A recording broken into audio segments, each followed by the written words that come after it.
Welcome, everybody. Put on my mic. Am I recording? Yes. Good.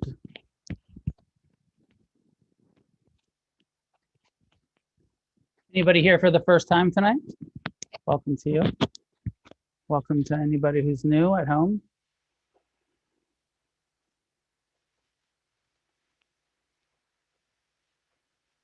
In a moment, I'm going to ask you to talk to a couple people around you, maybe like small group, like 3 people or something like that. At home, I'm going to put you in breakout rooms on the Zoom. And we're going to meditate on and discuss death and the Buddhist teachings around death, and it's a very core, it's a core part of the Buddhist path and teachings and practice and meditation instructions on death. And I'm going to talk about it, but here's what I want you to do. I know it's maybe a little abrupt to throw you in, especially if you're here for the first time. Welcome. We don't always do this. Sometimes we just meditate, but the question is, so form small groups first. Find 3 people and try to get a couple people you don't know. Try to spread it out a little bit. At least somebody you don't know in your group. And the question here is, you're going to introduce yourselves. And at home, just a simple introduce yourself. And how do you feel about death? Big question in a concise way. Terrified, not sure. How do you feel about death? What do you think about death? How do you feel about death? As an icebreaker, I'll put you in small breakout groups here.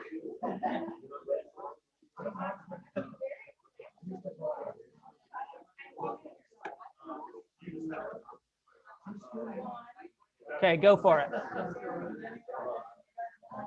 You guys are open. How do you feel about death?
If you're just tuning in, welcome.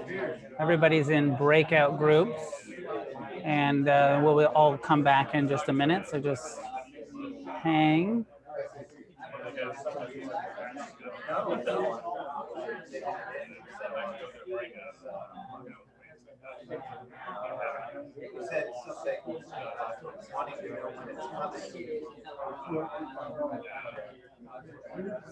If you're just tuning in, welcome. Everybody's in breakout groups.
Everybody at home could mute themselves.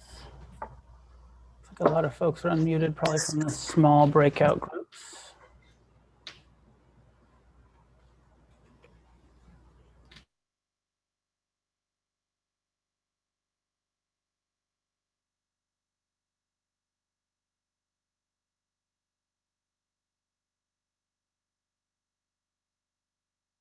Now you're muted, homie. Sorry, Noah. All right. I love it. Well, they heard me. What I was saying was, before we do the meditation, I'll talk a little bit about the topic, and rather than just throwing you into the meditation on death, like I threw you into the small groups on expressing your feeling, or and maybe even just noticing, bringing mindfulness to how you feel about even the topic, and how, maybe it's unpleasant. I imagine a lot of people are like, I don't want to talk about it. It's unpleasant for a lot of people, and some people are excited of like, yeah, death. I like talking about death. And our perception of a topic, of a teaching, of one aspect of our reality is so differing, and based on our own perceptions and conditioning and ideas about it.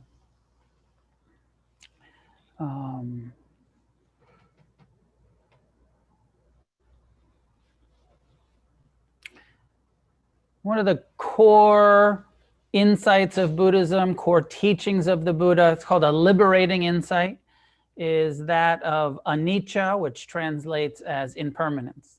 Coming to understand that everything is impermanent. Everything. All of our thoughts, all of our sensations, all of our emotions, and this body itself. Impermanence of this lifetime. And so it's both internal, every aspect of our perception, external, everything, even the most solid structures with time will crumble, will be impermanent. Some of the most beautiful things in this world you'll see are ruins, where you'll see these the Roman Colosseum or the pyramids or Angkor Wat or whatever it is, where it's like these structures that were like our modern skyscrapers and seem so permanent, and here they are hundreds and hundreds of years later, crumbling, falling apart. Everything's impermanent, even the big stuff that doesn't look impermanent at the time. And I want to talk about death because it's one of the core Buddhist teachings, and it's just around me right now a lot. This last week, an old friend died, a guy I grew up with, got sober with, known for over 30 years, and overdosed and died last week, and had been in relapse for a long time, and it was not a surprise. It was a little bit of a surprise that he had lasted as long as he had with the way that he was living, but still tragic, still sad. And I was on a meeting the other night, a recovery meeting, and it was a meeting I haven't been to before, and I was speaking, and one of the guys that spoke said, talked about how he and his wife both had been vaccinated, but then they both got COVID, and she was in the hospital and she was pregnant, and that they lost, that she's going to survive, but that they lost the baby that they were pregnant with from COVID, and or from complications associated with her having COVID. And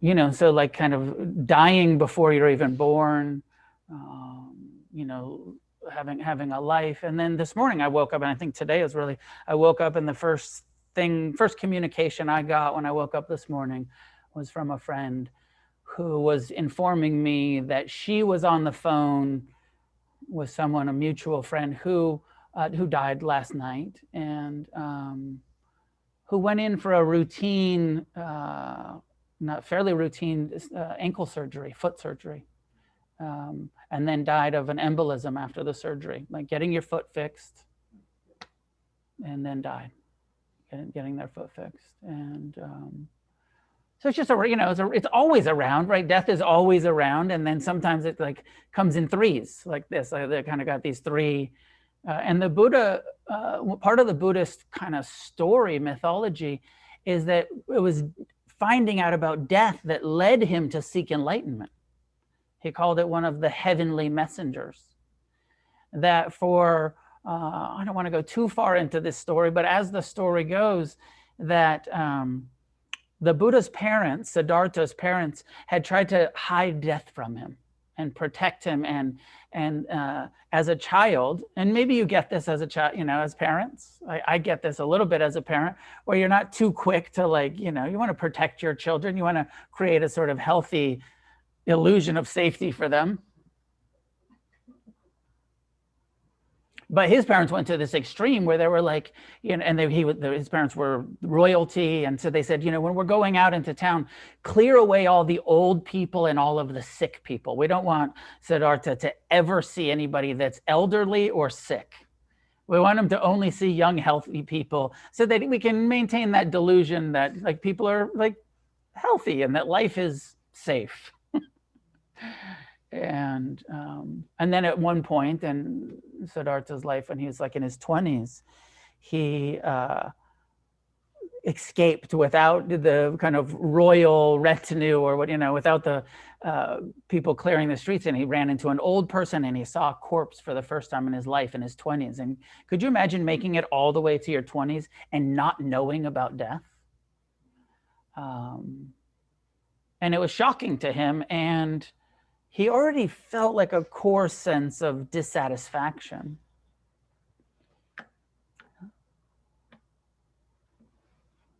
He felt like, you know, I've got it all. I've got all the money. I've got all the power. I've got all of the privilege. I'm the prince. He's like, but I'm not very happy. I'm not satisfied. There's something missing. I'm not at ease. I'm not content. And then when he saw death and it was explained to him in this, Indian way, that yes, death is normal and we all die. And not only that, but you reincarnate and you die over and over and over and over. It's not just like live out this life and then you're done.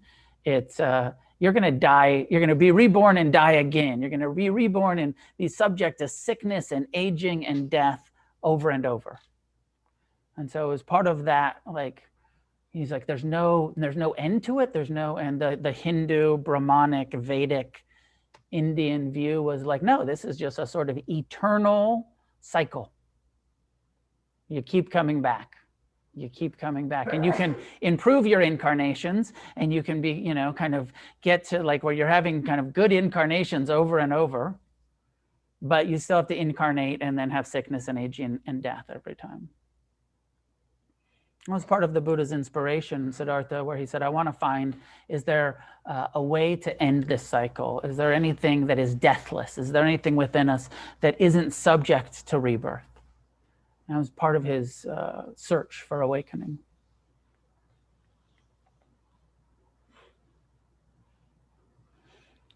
And when he did come to awakening, he said, I've seen the causes of human suffering, and it is attachment to impermanent sense pleasures, impermanent views and opinions. It's attachment, it's clinging that causes us to suffer. And the flip side of clinging, which is aversion, trying to control or manipulate or, avoid pain. Attachment to pleasure, aversion to pain in the simplest terms. He said, and it's also all of this attachment, taking everything personal, attachment to self, selfing, self-centeredness. That is what's causing us suffering. And he saw through that and he woke up. And as he began to teach, he taught the Four Noble Truths, the Eightfold Path. And he in the meditation instructions on here's how to end suffering, mindfulness, 4 foundations of mindfulness.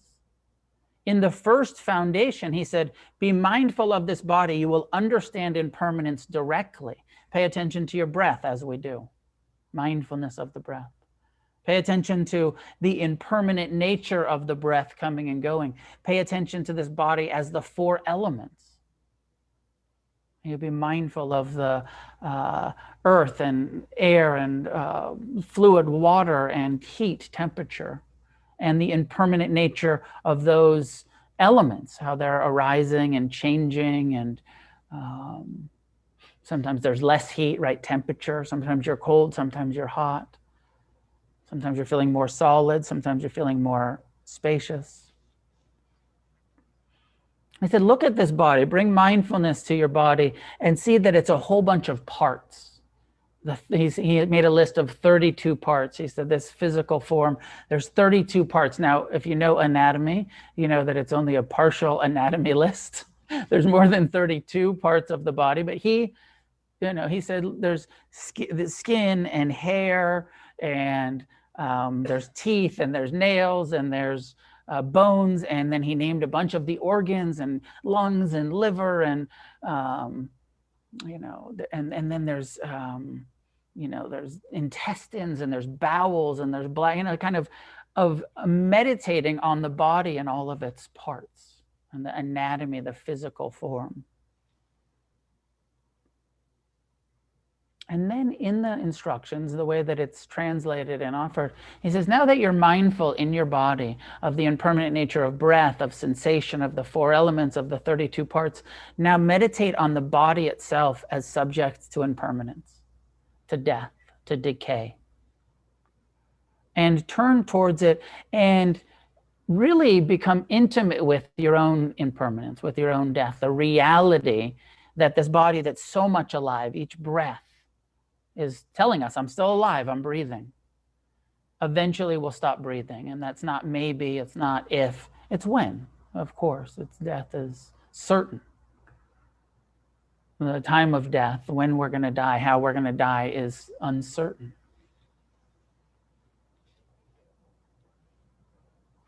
So I want to talk a bit more about death and some of the other ways that the Buddha taught about it, but I want to meditate on this what comes in the first foundation, which is considered, a necessary foundational meditation practice. If you want to get free from attachments to life, you have to make friends with death. You have to acknowledge it. Denial is not a good strategy. Avoidance, distraction, not a good strategy, but turning towards, as all of what we're doing in Buddhist practice is like, let's look at it directly. Let's investigate it. So this is a meditation on investigating death. And of course, if you know mindfulness, it's also, you would apply the second foundation as I'm giving the instructions and watch how maybe it's unpleasant. And you'd say like, okay, unpleasant feelings, aversion to this. I don't, fear of this, the emotions that come up. Or you might see, oh, there's joy in this. Like, oh, death, what a fucking relief. Can't wait to get rid of this meat body that I have to carry around. And some of us sincerely have that sort of suicidal nihilism feeling about death. And of course, it's easier to have that feeling when you're healthy and not dying than when you're actually faced with it. Enough setup, let's meditate. And so that I'm not just trying to gross you out. I am going to read some of most of the instructions I'm going to give are going to be the direct translation from the Buddha on how to meditate on the corpse.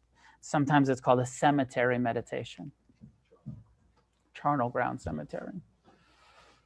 So find a way to sit. You can be comfortable. If you really want to be weird, you could lay down, take shavasana, and just like be a corpse. You could do that if you want to, but however you feel like being. And as you're ready, allowing your eyes to close.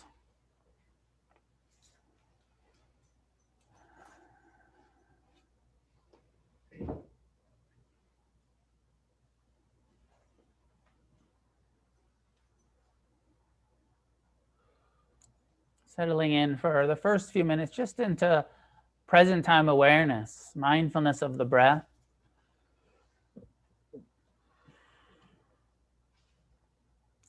Mindfulness of all of the sensations that let you know you're alive.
Awareness of the impermanent nature of each breath coming and going.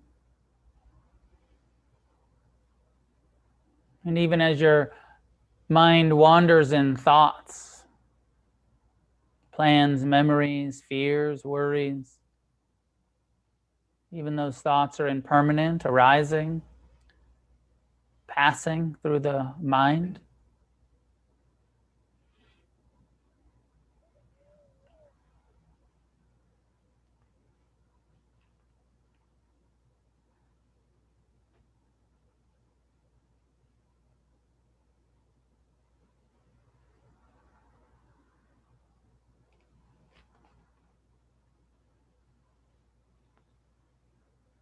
contemplating the 4 elements in your body. In what way do you feel the earth element? Perhaps your connection to the chair, the cushion.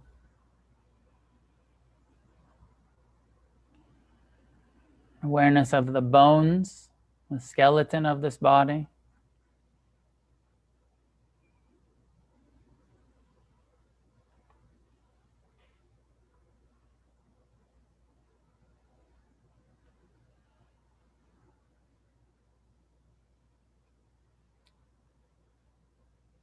Feeling the air element both with the breath as it enters and exits,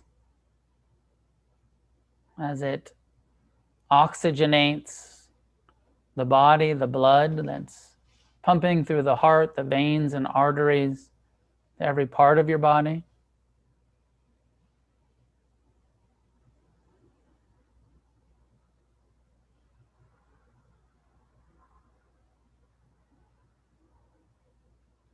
And the water element, mindfulness that this body is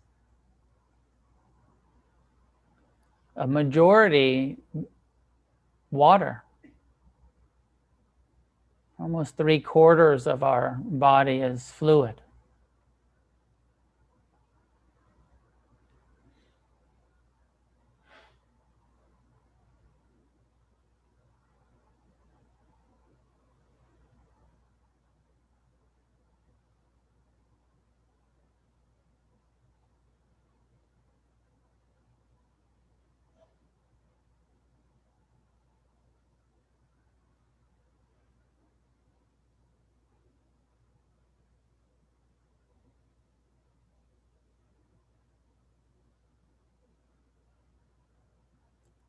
Feeling the fire, heat, temperature.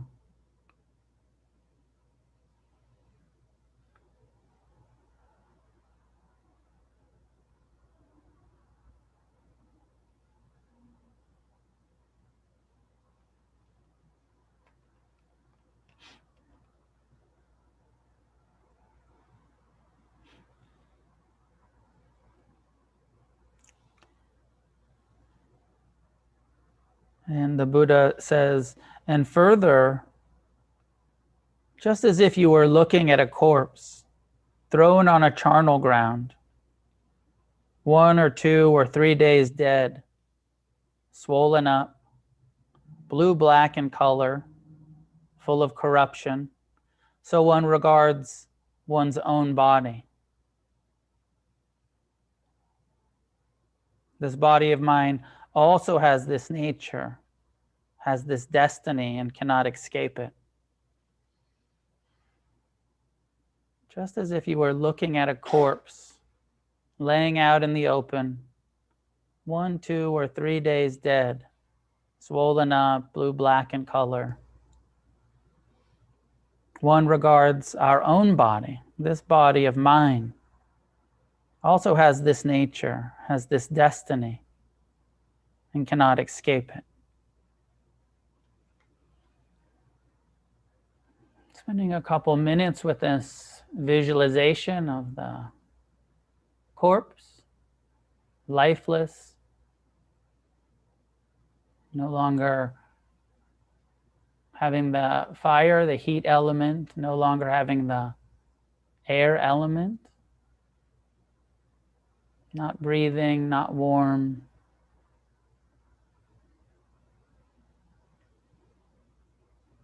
As we reflect to ourselves, this body of mine that is so much alive right now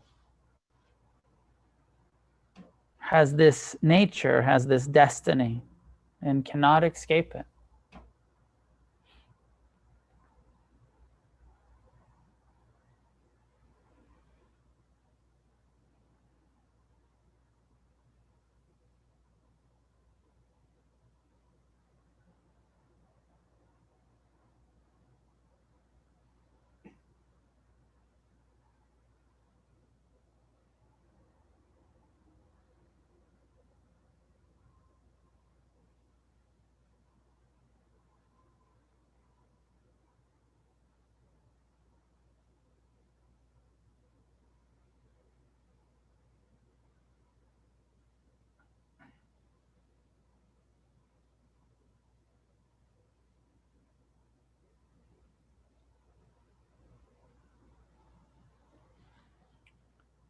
As you're doing the corpse reflections, also bring mindfulness to the feeling tones of emotions that are arising, what's pleasant, what's unpleasant. Continue softening the belly, continuing the visualization. The Buddha goes on, he says, and further, just as if you were looking at a corpse thrown on the ground, eaten by crows, hawks, or vultures, eaten by dogs or jackals, and devoured by all kinds of worms. So we regard our own body. This body of mine also has this nature, has this destiny, and cannot escape it.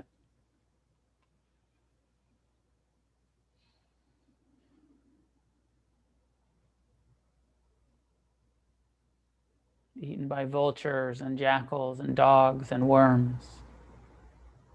This natural cycle of life and death.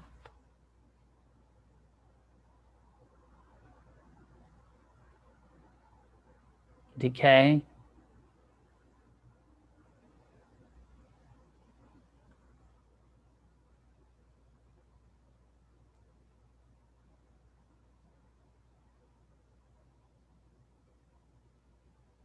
And if this form of the four elements that we call our body was left out, it would begin to break down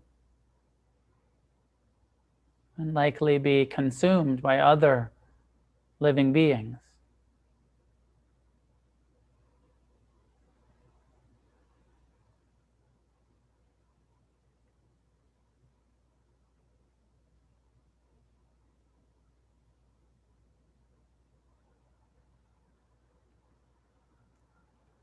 This body of mine has this nature, has this destiny, and cannot escape it.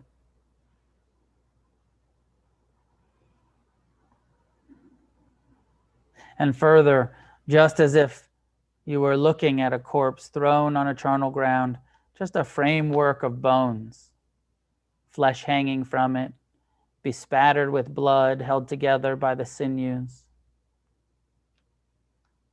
This body of mine also has this nature, has this destiny, and cannot escape it.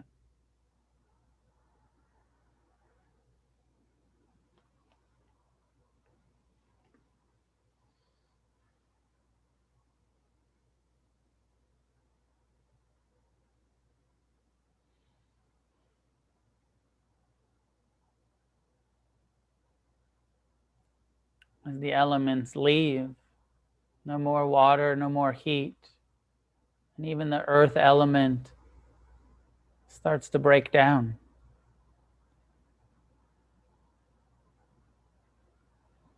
Furthermore, a framework of bones without flesh and blood, still held together by the sinews, just the whole skeleton. Visualizing just the bones of a body. The ribs and the vertebrae and the skull, the hands and the feet and the pelvis and thigh bones. Held together, but no flesh, no blood.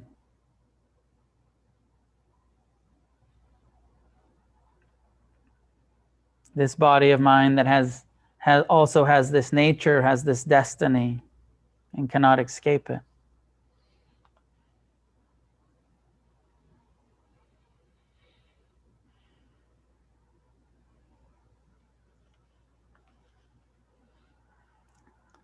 Furthermore, bones disconnected and scattered in all directions. Here, a bone of the hand. There, a bone of the foot. There, a shin bone, a thigh bone, a pelvis, a spine, a skull, and so on.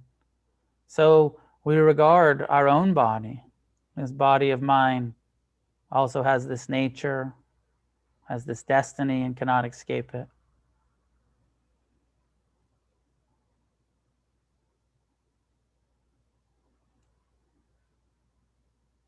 as if we were looking at bones lying on the charnel ground, bleached and resembling shells, of bones heaped together after the lapse of years, bones weathered and crumbled to dust.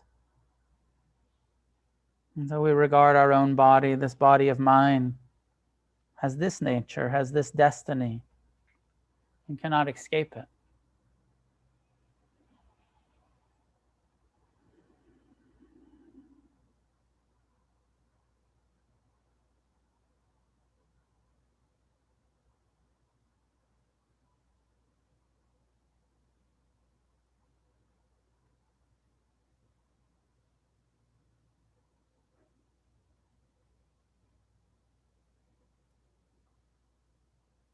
I think it's important information for us, even what our mind does with this meditation. Are we able to stay with it, or do we float off into other fantasies, plans, memories?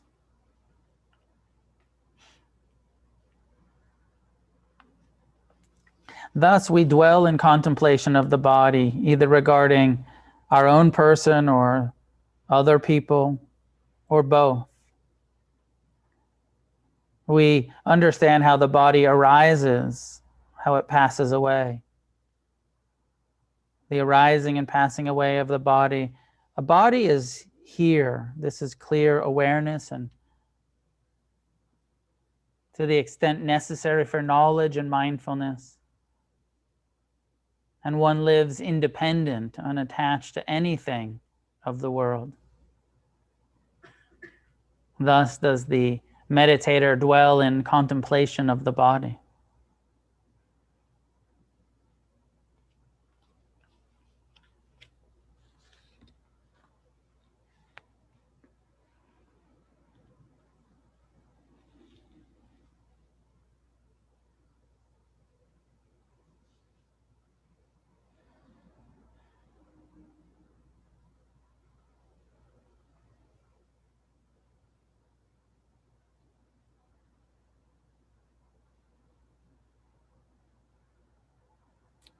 And I invite you to just return to present time awareness of this very much alive body that is subject to sickness and aging and death, but at the moment has all the signs of vitality, sensations, emotions.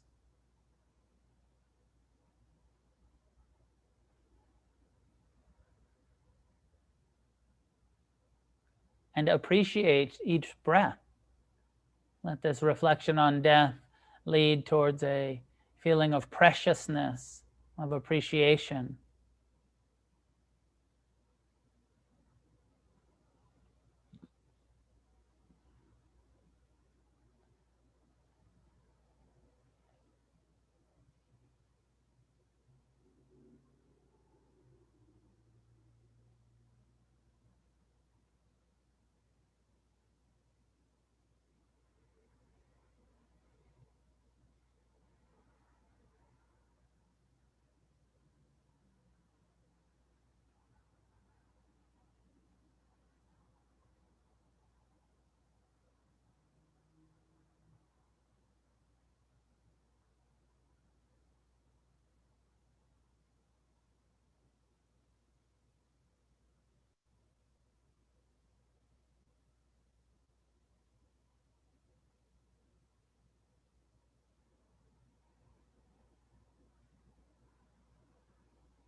There's a time just thinking of some of the ways that the Buddha talked about death. And as you see from the meditation instructions, the cultural norm of India and ancient India is so much different than ours. Like the charnel ground doesn't exist in our culture. You're not going to probably have a time, in your life as they continue to this day in India, but when he's talking about 2,600 years ago, where it's pretty normal to walk past a graveyard, which is just bodies decaying, maybe being burned. If you have the money in traditional Indian society, there's a funeral pyre and your body is cremated out in open. And but if you don't have enough money, your body's just there and it just decays. And this guided meditation is pretty accurate on some level of like, yeah, if we didn't do what we do in our culture, where either you cremate it and make sure that it's all the way burnt real quick in a extra hot oven, or you embalm it and dress it up and make it look asleep, the body. You fill it with embalming fluid and preserve it. So strange, like it's fucking weird that we do that in this culture. And it's right, it's Christian. It's for the, what's it called when Jesus comes and the body's raised to heaven, or the rapture, right? It's all this sort of like rapture thing of like preserve the bodies because they're not going to stay in the ground. And when the rapture comes and you go up, you want to be looking somewhat not that decayed.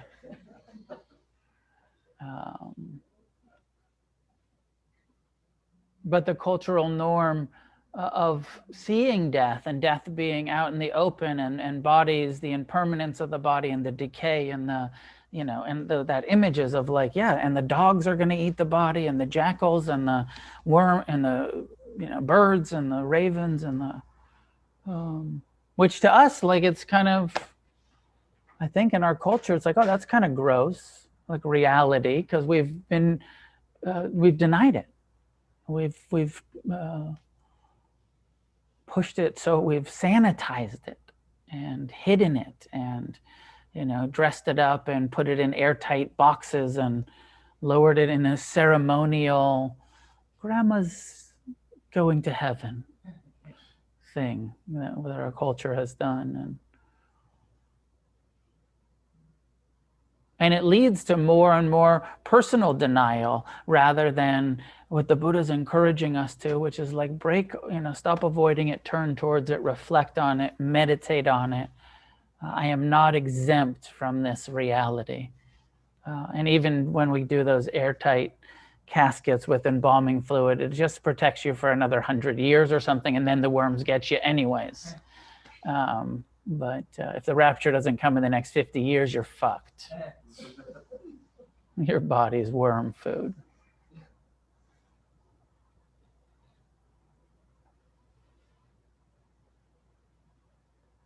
There's a time where a grieving mother comes to the Buddha whose child has died, and she is told that there's an enlightened master teaching nearby, and she's holding the corpse of her child, and she comes to the Buddha and she says, my child has died, and can you please bring him back to life? You are an enlightened master, and I know you have powers, and can you please save my child, bring him back to life? And the Buddha says, can't do that. I don't have powers. I don't suffer. I have compassion. I have wisdom. I developed that through my own meditation practice. I can teach you how to do that, but I can't bring anybody back to life. I can't do that.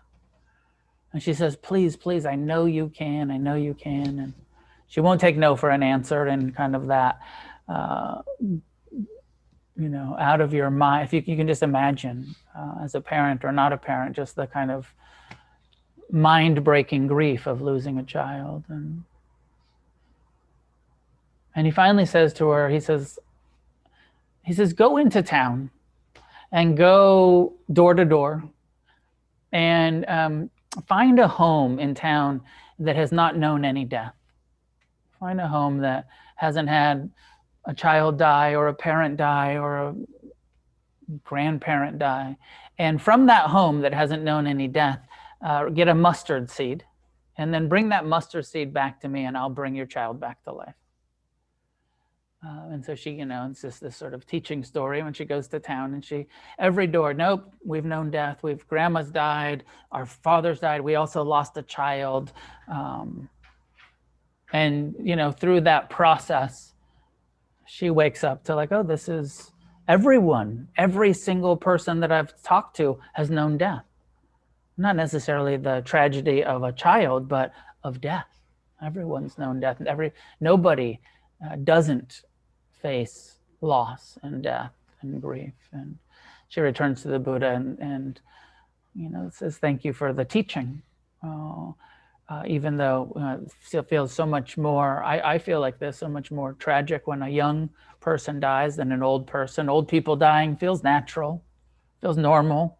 Still, still sad when grandma or grandpa dies and, but it feels like, it's sort of natural cycle. But when somebody young dies, it feels like, wait, this doesn't feel right. And this idea that a long life is success, right? That we're supposed to live as long as possible, old age, that's like a successful life, don't die. One of the things that Buddhism teaches that helps me a little bit get my mind around this and have less attachment to my view that children shouldn't die or that long life is that's what we're supposed to do here. That's, the Buddha says there's 4 levels of enlightenment. He says there's the level of enlightenment where you become a stream enterer, which means you only have 7 incarnations left. So you're going to have to take birth and then die and take birth and 7 more times. And then you'll be a Buddha. Then you'll be an arahant. You'll enter the deathless. But he doesn't say how long those lifetimes have to be. It doesn't say you have to have 7 long 80+ year incarnations. He just says you have to be born 7 times. Born and die 7 times. And then he says there's a level of awakening that is called a once returner. So it means that in this lifetime, you've purified almost all of your karma. You've done the work, you've created the compassion, the kindness, the generosity, the wisdom in this lifetime. You're almost done, but not quite done.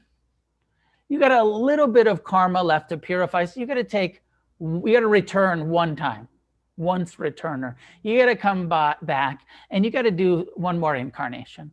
But again, it doesn't say it has to be a long incarnation.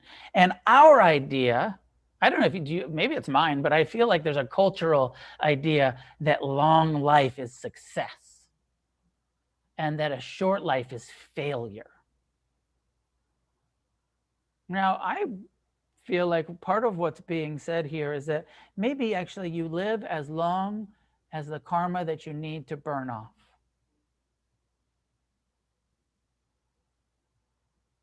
And that actually a long life maybe means you didn't get done. And you have all of this karma that you have to live a really long life and be old and decrepit and smell like soup.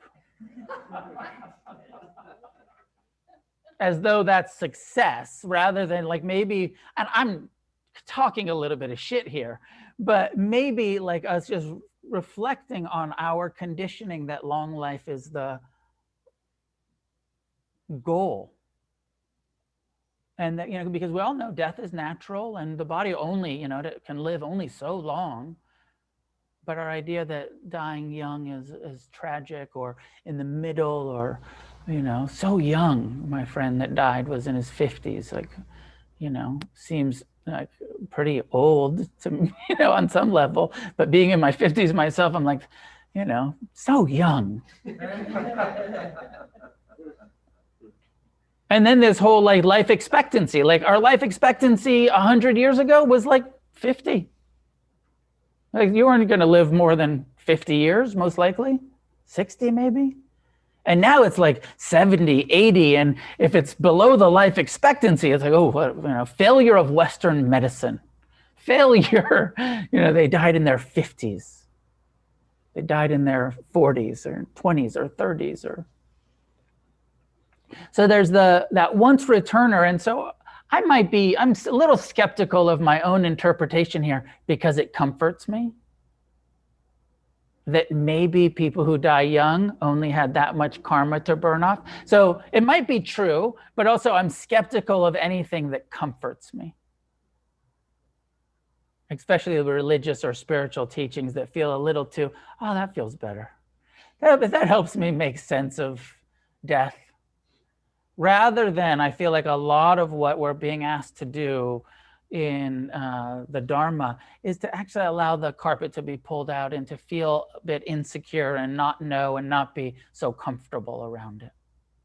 To be at ease with the unease rather than using spiritual or religious or even Buddhist teachings to make us feel more comfortable or relaxed.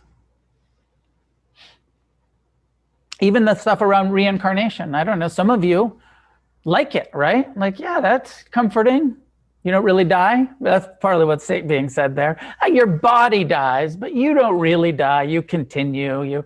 Your soul, your spirit, your karma continues. And some of us are like, that sounds cool, right? Like, that's comforting. Then it's not a real loss. We lost the body, but not the essence. They continued. And then, for yourself, do you like it? Does it make you like that death isn't the end? Was that comforting for you? Is it comforting for you about your loved ones? Or is it kind of piss you off? Of like, fuck that. I got to keep, like the Buddha was like that. I don't like it. I don't want to keep coming back. Isn't there a way out of this cycle of birth and sickness and aging and death and birth and sickness and aging and death? He felt like reincarnation. He's like, I don't want to keep coming back. I want to be liberated from this cycle of rebirth. I want to wake up to that part of me that's not attached, that's not going to keep coming back to this realm where there's so much joy, but there's also so much sorrow. And your body is going to get eaten by worms over and over and over and over.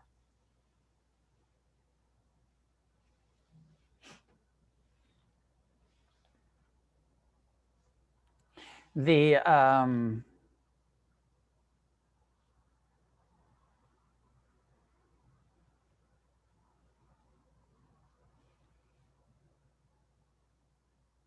5 daily reflections, I find, kind of traditional Buddhist daily reflections where we're encouraged to reflect daily and, every day and consider doing this, bringing it into your daily meditation practices. Where it's a little bit similar to this corpse where we say, this body is subject to aging. I am not exempt from aging. It's the body's nature to age. I'm not exempt from it. I'm subject to illness. I'm not exempt. It's this body's nature to become injured, to become ill, to become decrepit. I'm not exempt from illnesses and injuries and to reflect on that, even when you're feeling healthy and vibrant and, just to keep aging and illness in your awareness. And death is this body's nature. I'm not exempt from death. And as it said in that refrain at the end of the mindfulness, we can do this both for ourselves and for all of our loved ones and for each other. Just as I'm not exempt from aging and sickness and death, my children aren't exempt from aging and sickness and death. My friends are not exempt from aging and sickness and death. My parents, this universal, but rather than it being a sort of something we don't think about and don't talk about, bringing it into awareness every day, not exempt from sickness, aging, and death. The last two are, again, it's all about impermanence, the impermanence of the body, anicca. The last two are everything that I cling to, I will be separated from. Everything that I hold near and dear, that I'm attached to, will end in loss. Just reality, and you know that, we all know that, but reminding ourselves, because sometimes we want security, we want to think we get to keep. And hopefully, you can have this understanding of impermanence and still be like, for as long as possible, I want to stay in this relationship. I want to have healthy interactions, community, whatever it is. So it's not a sort of resistance or an aversion to it. It's just an acknowledgement that everything that I cling to, because of the reality of impermanence and death, will end in loss. I don't get to keep any of the stuff, none of the material things. Think of your favorite stuff. You don't get to keep it. Your favorite people, you don't get to keep them. You die first, they die first. My father, I grew up around death and dying and hospice, and my dad wrote all these cool books about death and dying and about relationship too. And in my father's relationship book, he said something that I hadn't heard anybody else say. He said, in the deepest, he said, perhaps in the deepest loving relationship, you would actually want your partner to die first. Wait, is that right? Yes, you'd want your partner to die first so that they wouldn't have to grieve your loss. Which is sort of a mind fuck, right? I love you. I hope you die first. I hope you die before me. But it makes sense, right? It's like, because one of us has to go first. And it's this act of generosity. Rather than you having to grieve my death, I'm willing to grieve yours. Because that's, even in happily ever after, eventually one of us has to grieve for each other. In every friendship, in every relationship, and it's a reality.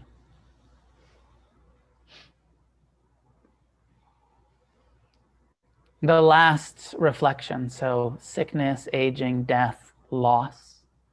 And then he says, reflect every day, say to yourself, remind yourself, my only true possession, the only thing I actually own is my karma. Not my car, not my motorcycle, not my children, not my relationships, not my stuff, not my status, money, any of that shit. Because at death, I'm separated from all of it. But you know what? You're not separated from death from a Buddhist perspective. Your karma. You take that shit with you. It's your only true possession. At the end, all we have is how we've behaved. And whether that's into reincarnation or it's just how we feel about ourselves on our deathbed.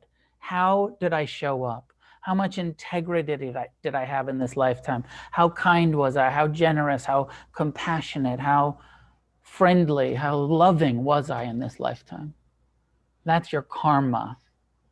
How you feel about yourself, how other people feel about you when you die. That's your karma. The actions that you've done in this life and the outcome of those actions.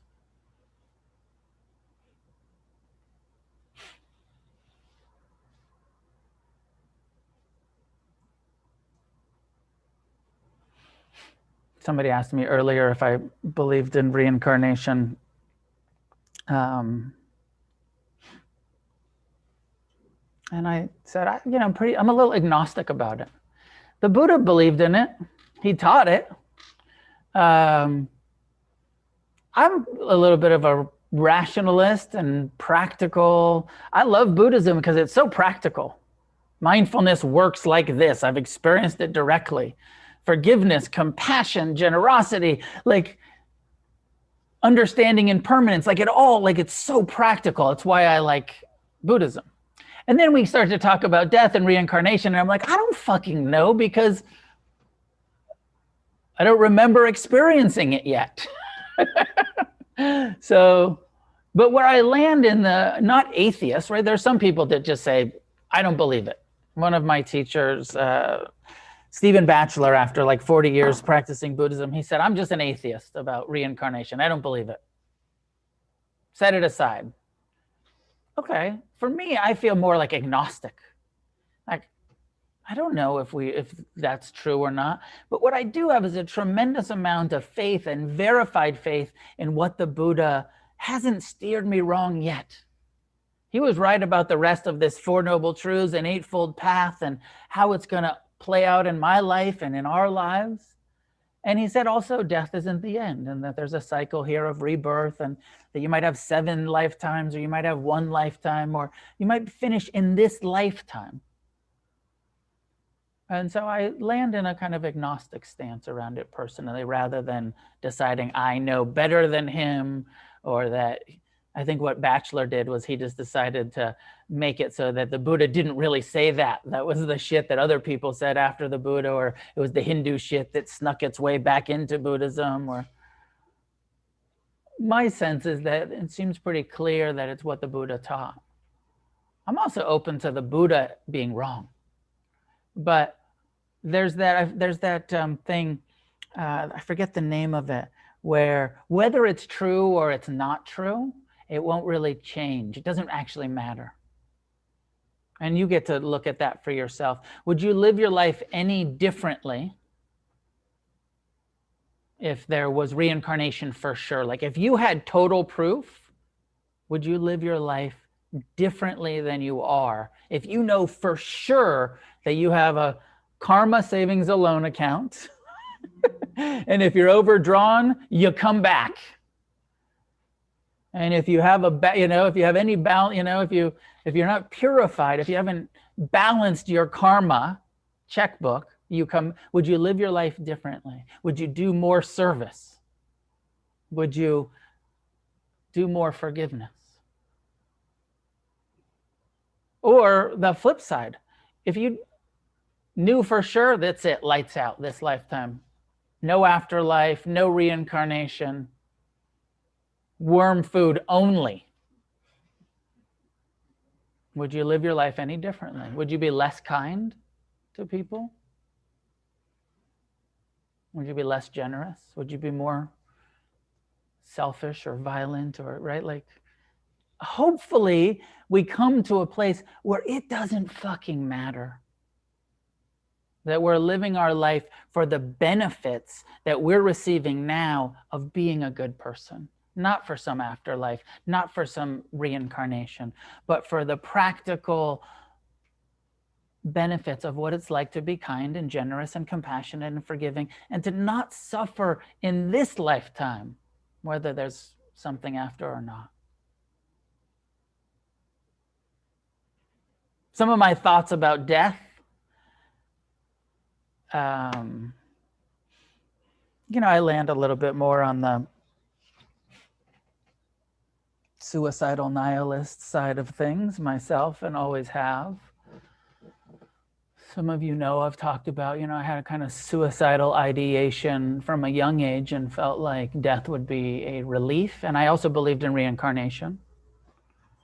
And that really changed for me over the years of coming into recovery and having a life worth living and feeling like I could be of benefit to others, like it was actually important for me to hang around, to be of service and to the Sangha, and seeing that actually with my recovery, I helped other people recover, and the way that the Dharma worked in my life, I was able to share the Dharma. It became more and more important for me to try to hang around and not be so quick to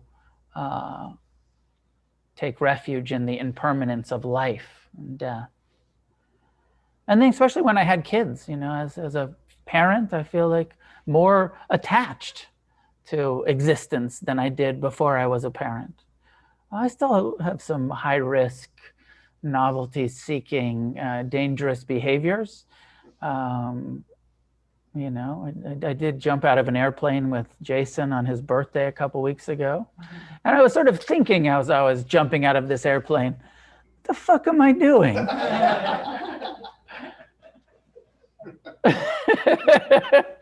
I'm 50 and I'm a father and I'm jumping out of an airplane. But I'll probably do it again. We did have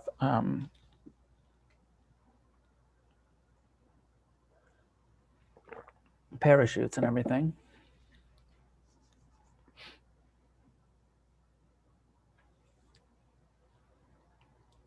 So I want to open it to some conversation, comments, questions. If you're at home and you have a comment, a question, an experience, either with the meditation or your relationship to death, you can raise your hand in your screen, or if you're here, you want to discuss it, please, Juan. I was reading about the 4 levels of, I guess, insight of enlightenment. I guess I'm trying to remember exactly what the phrase was. Stream enter and non-returner being the first 2. That always seemed to be a bit of a joke to me, in a way, because if you're stream, you gotta come back 7 times, and we're supposed to feel good about that. And you're supposed to come back 1 time, you're supposed to feel good about that, I guess. But doesn't that mean you're exposed to fucking it up again 7 more times or 1 more time? Like, you can come into a second life with all the good karma in the world. The causes and conditions can be such that you get embittered, angry, get escapist, addicted. You can screw it up. Like, it doesn't seem like, yeah, okay, maybe that's the one good thing that seems to come from that is if you enter the stream, theoretically, you won't come back as a lower life form, right, i.e. a squirrel, right, which is really hard to earn merit as a squirrel. Yeah. You don't even know what merit is. Yeah. A teacher told me that she gives merit, she devotes a portion of the merit of her practice to her dog, because the dog is less capable, yeah, of making it into another life. Any thoughts on that? It seems like you're coming back into risk. I have a couple of thoughts. One is I've mostly thought of this as the way that it's taught, that there's not any risk. Actually, one lifetime period. You're not coming into and you might fuck it up. You got 1 lifetime, and it might. That's where I've sort of maybe that's why people die young, because they don't have that much karma to burn off. You know, it's one of the ways that I've thought about it that way. But I've thought about it as guaranteed. The way that I've heard the teachings is that 1 more lifetime, doesn't have to be a long lifetime. Maybe you don't even have to take birth. Maybe it's I was talking about the woman that I heard whose child died in the womb. Maybe that was a, once returner, didn't even have to take birth, just had a little bit of karma, that was it, done from that perspective.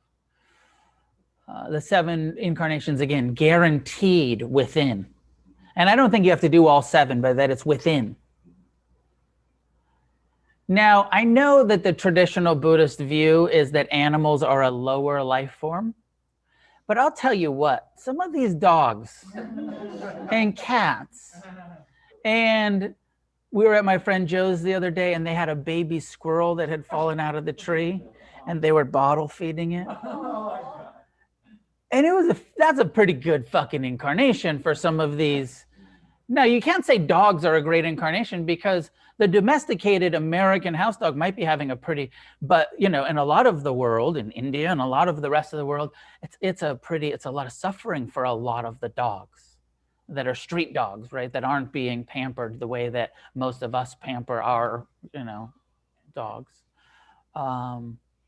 So I don't know, I question it. I know there's the traditional that says humans are the highest it's the most appropriate incarnation for us, where we can actually meditate and develop the merit and do the service. But maybe if you did all of I'm totally open to this. Maybe you did all of the work in your last lifetime and you just get to be a dog for a couple incarnations with like really killer owners.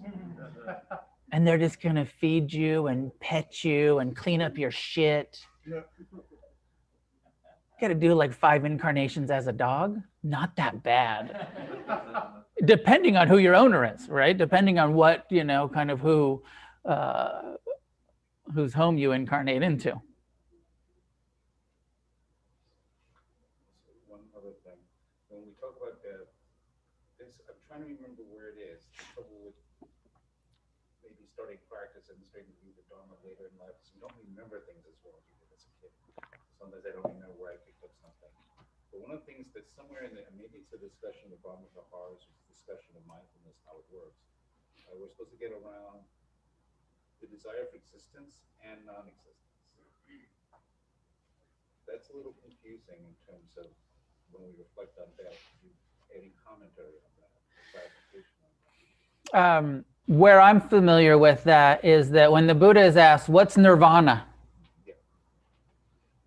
He says, okay, enlightenment, it's nirvana, it's a realm of not suffering, it's not, you know, it's not like heaven, it's not like, he's like, and he uses that, it's the translation is there is neither existence nor non-existence, there's neither consciousness nor a lack of consciousness.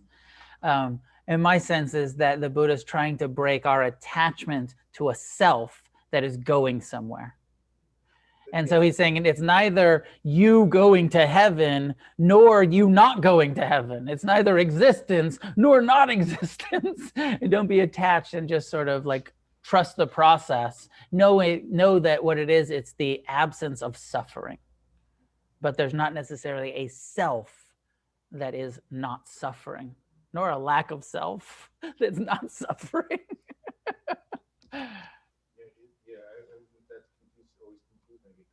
I can see the part where not having getting beyond the desire for selfings, the whole mechanism of selfing that 5 aggregates produce, taking off our cycle of endless suffering. But non-existence, letting go of the desire of non-existence, was that the desire for making that paradigm shift, for that spiritual achievement, that kind of spiritual materialism maybe? Or was that some kind of suicidal ideation? Right. That term confuses me. I could be either. Yeah. And there may be other definitions I haven't thought of. Yeah, I don't know. You'd have to ask somebody more skilled in the kind of translations, and I don't fully have my mind around it either. Yeah. I'm going to go to an online question from Declan. Hey, thanks. On one of the older podcasts, the speaker from Against the Stream mentioned that suicidal ideation could also be considered a desire to drink or use again. And I thought that was interesting.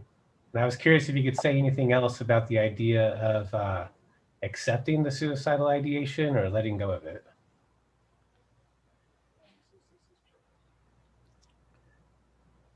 Was that you that said that, Jason? I don't totally know the context of it.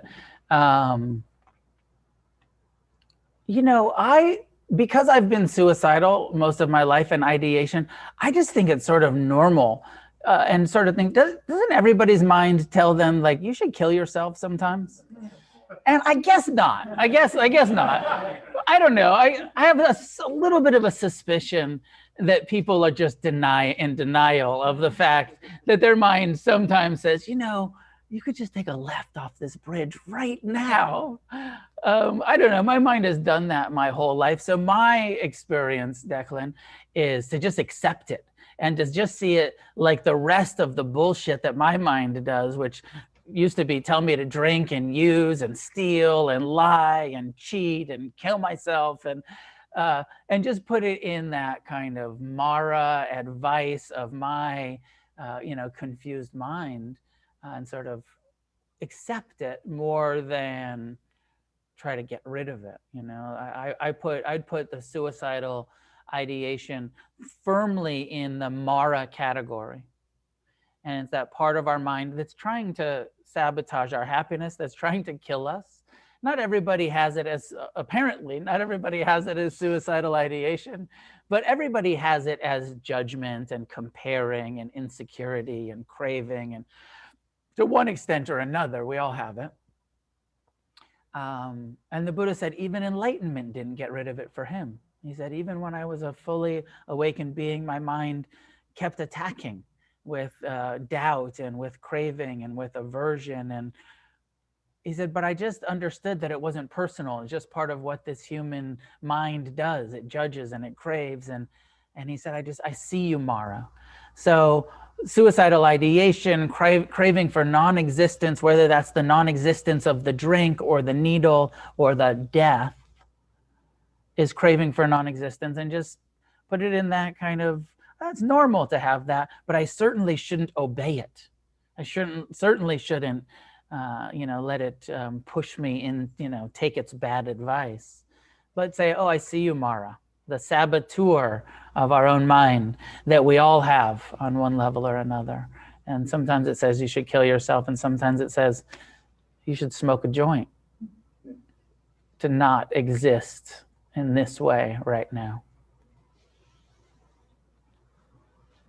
Please. What do you think about the concept of suicidal ideation being an actual death of perhaps what you're going through now? You have to sort of, it's hopelessness and it's a change in your mind that you have to have something new in order to go forward in the sense of what you have to kill a part of yourself, not your body, but yourself, because it is sort of like a snake sheds skin. Right. You know, There's some metamorphosis or evolution or something that needs to happen. that's how I've always sort of tried to cope with it Right. myself. Like, okay, there's something here, this hopelessness, this, but I have to see this what it is. I have to, if you're doing the same thing, it's like you can't expect different results. Yeah. There has to be change, and change is new. So there's a death of a certain part of you in order to move forward. Yeah. I like it. I mean, I haven't thought about it in that way, but it sounds good. I know, right? Yeah, it sounds good. And also, like, if that is what's working for you and has been your experience, then you just trust that. And yeah. Welcome. Please, Ryan.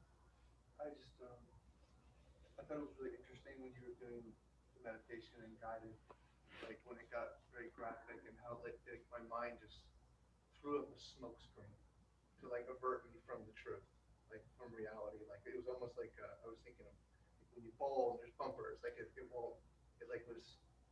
Don't look over there. Wouldn't let me go there. Yeah, yeah. It's really interesting. Yeah.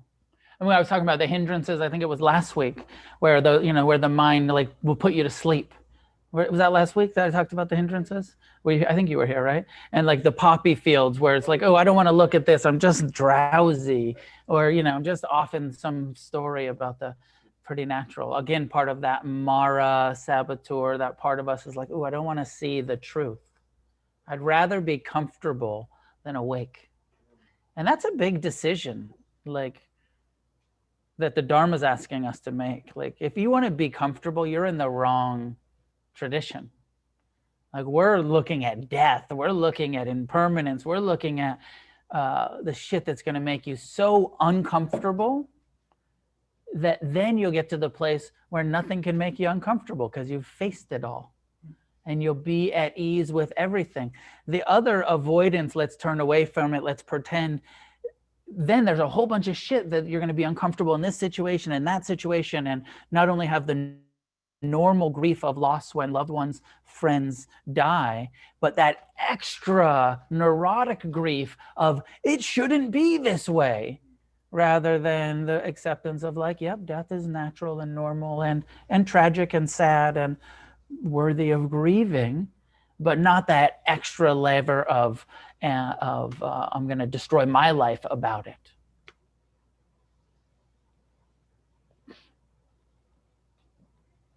Barbie, last word. I struggle with sitting in the emotions and feeling it and allowing myself to feel it so I don't avert. But then the non-attachment aspect of it. So when I'm in the feelings of allowing myself to cry and I'm sitting on the doorstep of death, and really in it and facing it, but then like those little principles where I'm like, okay, now I'm attached to this emotion. So how do those go hand in hand? Or do they? I mean, I don't, because sometimes when I'm in it and I'm mourning, I'm like, oh, I'm so attached to the idea that I'm gonna lose this person, and I'm attached to the emotional connection I have to this person. And then I try to reel it back and think about the impermanence of, reincarnation, and this isn't lights out. That's not what I believe. So I struggle with that. Yeah. It's a dance, I think, of non-attachment, especially in the midst of possibly terminal illness and, the situation you're in with your child. And, the ideal is like, well, I'm just going to stay fully present and feel it. And I can't fucking do that. And sometimes I disconnect, and then I reconnect, and then I reconnect, and sometimes I get real attached, and just we're always doing this in our relationships, but even more so with our children, and especially if our children are sick, the way your kid has been most of his life. And Ajahn Amarak, I gave my Dharma talk on this last week on compassion, on this sentence where he said, "Don't try to help, but don't turn away." And I was translating a little bit of like, don't try to fix it, but don't turn away. That the compassion is the listening, is the presence. And then there's also the humility of like, I can't not turn away sometimes. I'm not there yet. I still at times turn away. Like I get overwhelmed, I get flooded. But the intention is I keep trying to come back into that connection with the loved one and holding it and feeling it. And then I disengage, and then I cling, and I'm like, it shouldn't be like this. And then I don't turn away, but understand I can't fix it. Right? I think that's a huge part of just learning how to hold space. Yeah. For him and for his suffering, knowing that I can't fix it. Yeah. But it is a dance. It is. Yeah. I feel myself do that. No, I mean, and it's never more so than with our loved ones, with our children, with our, there's that genetic, biological, you should suffer with them. And no matter how wise we become of like, I would love them, but I don't want, and like there's the whole part of this chapter is like, true compassion isn't feeling it with them. It's being, if you're suffering with them, it's not true compassion, is what the Buddhist view is. It's like, yes, I believe that's true, that actually you can be in total equanimity and serenity and care and listen, but it's fucking feels impossible when it's your kid, right? Or your partner, or your, much easier when there's a distance. So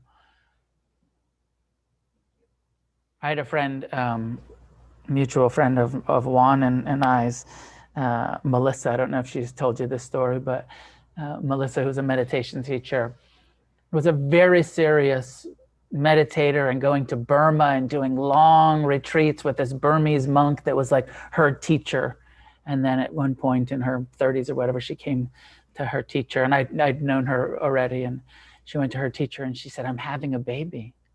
And her Burmese monk teacher said, "I'm so sorry to hear that. There's no hope for your enlightenment now." Which is fucked up, but I also get it. Like if we're trying to practice non-attachment and then you're going to give birth to something that you're going to try to be non-attached to, good luck. Good luck.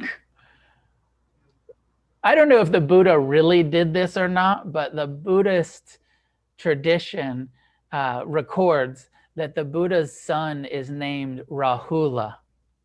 Rahula translates as shackle or fetter or handcuff. I'd like you to meet my boy Shackle. Sometimes we call him handcuff. Shackled to this world of suffering by the natural attachment that we feel to our children. Now, theoretically, it's not impossible as a parent to also get super fucking free. The Buddha got all the way free, even though he was a dad. Probably maybe easier for dads. I don't know. But he got all the fucking way free. Maybe wasn't the best parent, but we won't get into criticizing the Buddha right now, K. We'll do that next week. Thank you for your reflection, your own investigation of this topic around death. And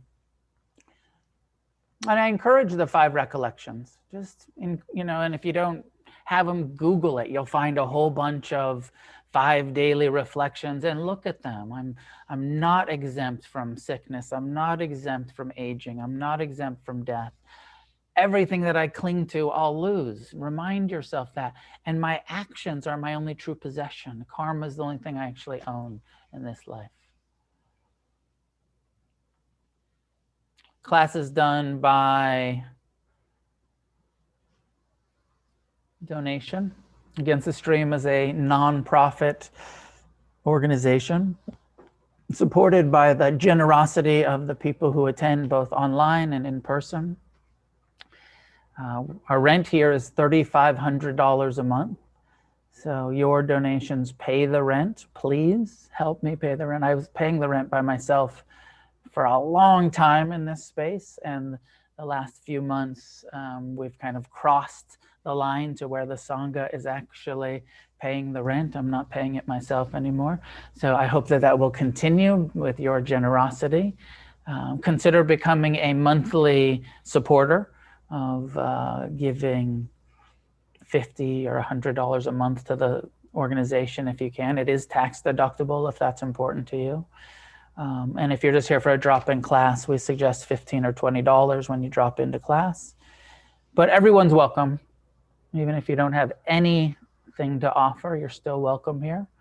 Clearly not in it for the money, but there are expenses in order to continue to offer the teachings in this way where everyone's welcome. So be as generous as you can be. There's a bowl for donations on the table, and then also the Venmo and PayPal are written down there if you don't have cash to donate. Do I have to teach for you on Wednesday, Jason? Yeah. I do? Oh, I'm so tired, though. So tired. I guess I'm teaching on Wednesday also this week. So if you want to come and sit with me again this week, I'll be here. And also if you want to sit with me, you have to go to Jason's Zoom link through the Against the Stream for the Wednesday night class. If you log into Jason's class this week, I'll be also teaching on Wednesday. So see you then. May the goodness that comes from our shared practice be offered outward in all directions. May all beings develop wisdom and compassion, and together may we create a positive change on this planet.